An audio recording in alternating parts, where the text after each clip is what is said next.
향후에 산불이 계속해서 좀 발생할 수 있는 가능성이 높기 때문에 앞으로 특수진화대 같은 좀 전문 인력 양성이 시급하다 이런 지적도 나오고 있습니다. 굉장히 중요한 내용이거든요. 지금 진화 인력들이 지금 한계가 있습니다. 특수 진화 인력들도 굉장히 교육을 받고 이렇게 되거든요. 근데 우리가 지금 산불이 계속 확산되다 보니 이런 특수된 진화 인력들이라도 다 활용해버리면 그다음에 늘어날 때는 어디로 가냐는 얘기죠. 누가 와야 되냐는 얘기거든요.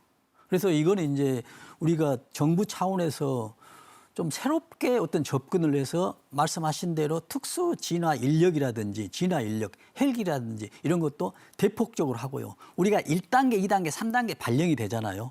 그러면 불을 어떻게 끄겠다라는 대응 단계거든요. 지금 근데 최고 단계가 돼버렸어요. 최고 단계는 최대한의 인력과 최대한 장비를 활용해서 불 끄라겠는데 그다음에 또 발생해버리면 더 늘어나 버리면 한계 봉차버리지 않습니까? 지금 저는 그런 단계에 와 있다라고도 보기 때문에 지금 앵카기사 말씀하신 대로 이런 부분들은 새롭게 어떤 접근해서 어떤 중축, 증원, 증설하는 이런 방향이 좀 필요하다라는 그런 말씀드립니다. 예.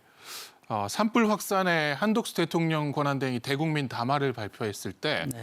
최악의 상황을 가정해서 대응해라라고 지시를 했습니다. 사실상 뭐 전국에 있는 모든 가용 자원들 지금 경북 지역으로 집중 투입되고 있다고 해도 과언이 아닌데 정부 대응은 좀 어떻게 보십니까?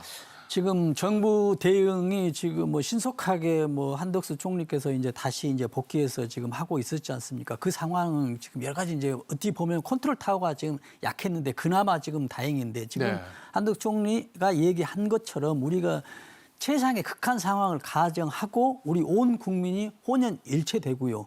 우리가 정말 그 도울 수 있는 것들이면은 정말 모든 것을 도와서 우리 대한민국이 좀 안정화되길 좀 바라고요. 특히 여기서 더 중요한 건 우리 국민들의 어떤 그 안정감도 또 중요하거든요. 물론 다친 환자들, 가족들도 있지만은 우리가 또 멀리서 보는 이런 안타까움들 있지 않습니까? 이런 것들이 좀 안정화돼서 좀 하루하루 좀 내일이면 오늘보다 훨씬 더 개선된 이런 상황이 됐으면 하는 그런 바람입니다. 예. 그리고 대국민 담화에서 이런 얘기도 나왔습니다. 이제 불법 소각 행위 단속하겠다. 지금 영남 지역에 이렇게 대규모 산불이 발생한 상황에서 혹시나 다른 지역에서 또 다른 산불이 발생할 경우 사실상 투입할 자원도 없는 상황인데 그렇습니다. 그래서 추가 산불을 막기 위한 조치이기도 하고요. 최근에 이제 기사들 보면은 산불이 보이는 앞에서도 좀 소각 행위를 하는 농민분들 좀 일부 있는 것 같습니다. 그래서 이런 행위 상당히 좀 있지 않아야 할 행위가 아닌가 이런 생각이 듭니다. 그렇습니다. 지금 이제 우리가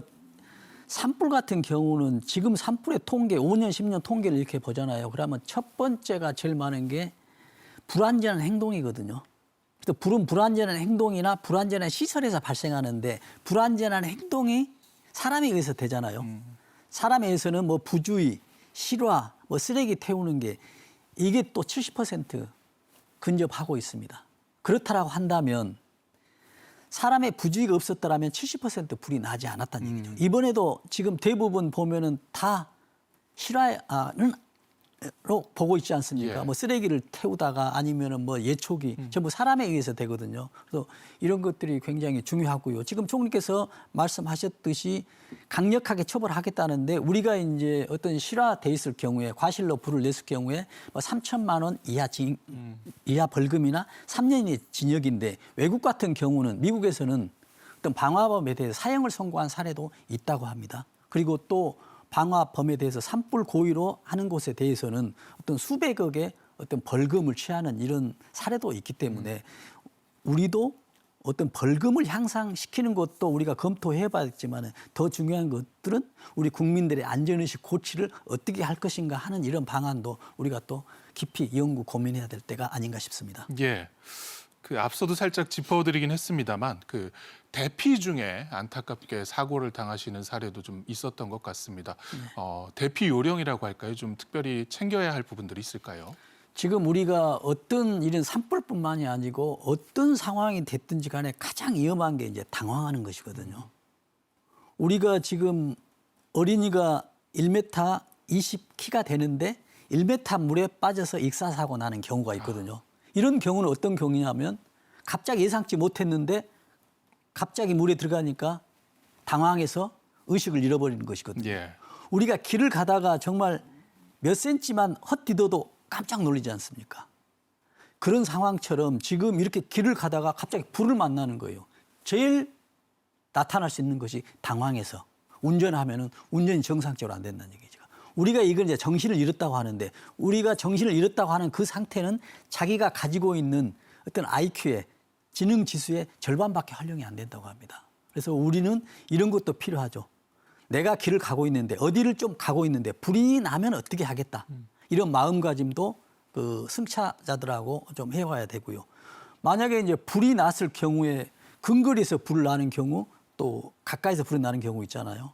지금 원거리에서 불이 났을 경우는 뭐 삥 둘러 있는 경우도 있겠죠. 그러나 이제 불은 이렇거든요. 한번 불이 나면 불이 탄 지역에서는 다시 가지 않습니다. 가더라도 약하거든요. 그래서 기세가 약한 곳을 기다렸다가 그 길로 빠지거나 예. 또 가까인 곳에 있으면 불의 화력들이 굉장히 심어 오기 때문에 어떤 바위나 이런 어떤 장애물들이 있다라고 한다면 그 밑에 납작하게 엎드리고요. 또 주변에 있는 낙엽들을 치우는 어떤 인기응변에 대한 어떤 대책들이 좀 필요하다. 대비책들이 이런 말씀 드리겠습니다. 예.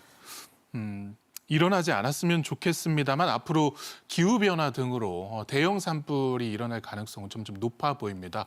앞으로 어떤 점에 유의해서 좀 대비책을 세워 나가야 할지 정리해 주시죠. 지금 이번에 산불이 났을 때는 지금 지구온난화로 인해서 저온이 돼서 건조가 돼서 지금 산불이 많이 났다고 하지 않습니까? 그러면 지구온난화의 근본적인 원인이 뭐냐면 지구를 둘러싸고 있는 온실가스거든요.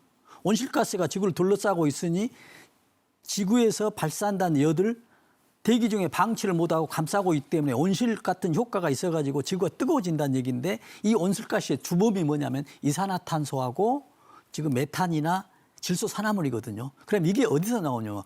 불이 태우면서 나는 거예요. 근데 지금은 온실가스가 지금 가득 차 있는데 이번에 불이 나가지고 또 온실가스가 늘어나기 때문에 지금 악순환이 반복되고 있거든요.